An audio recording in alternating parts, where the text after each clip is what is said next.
തുലാവർഷപ്പെയ്ത്തിൽ ഇടുക്കിയിലുണ്ടായത് പ്രളയസമാന സാഹചര്യമാണ്. ഇന്നലെ രാത്രിയും ഇന്ന് പുലർച്ചെയുമായി പെയ്ത മഴയിൽ ജില്ലയിൽ വൻ നാശനഷ്ടമാണ് ഉണ്ടായത്.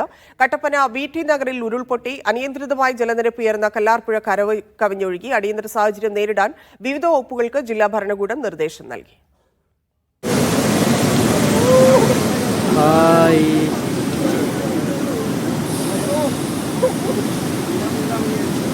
അപ്രതീക്ഷിതമായാണ് തുലാമഴ ജില്ലയിൽ നാശം വിതച്ചത്. നേരം ഇരുട്ടി വെളുത്തപ്പോഴേക്കും മലവെള്ളപ്പാച്ചിലിൽ ഹൈറേഞ്ച് നടുങ്ങി.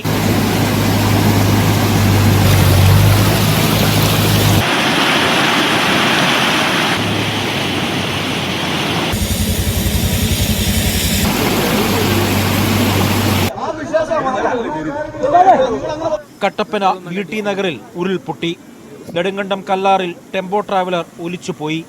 മുണ്ടിയെരിമേലിയിലും തൂക്കുപാലത്തും ബാലഗ്രാമിലും വീടുകളിലും വ്യാപാര സ്ഥാപനങ്ങളിലും വെള്ളം കയറി. താന്നിമൂട് പാലം വിണ്ടുകയറി. അനിയന്ത്രിതമായി ജലനിരപ്പുയർന്ന കല്ലാർപ്പുഴ കരകവിഞ്ഞൊഴുകി. ഞങ്ങൾ 4 മണിക്ക് വരുമ്പം ഈ കടയ്ക്കകത്ത് വെള്ളം കയറി. പിന്നെ പാലത്തിന്റെ രണ്ടാമത്തെ കൈവരി വരെ നിറച്ച് വെള്ളമായിരുന്നു. വലിയ വെള്ളമായിരുന്നു, ഭയങ്കര വെള്ളമായിരുന്നു, പേടിച്ചു പോയ വെള്ളമാണ്.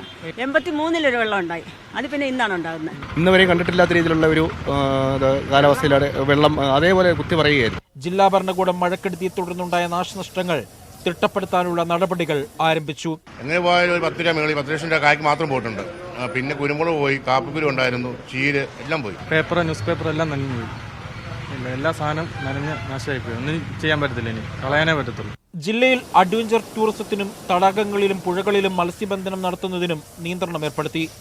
ഓറഞ്ച് അലർട്ട് ഉള്ളതിനാൽ കനത്ത ജാഗ്രതയിലാണ് ഇടുക്കി ജില്ലാ ഭരണകൂടം. മീഡിയ 1 ഇടുക്കി.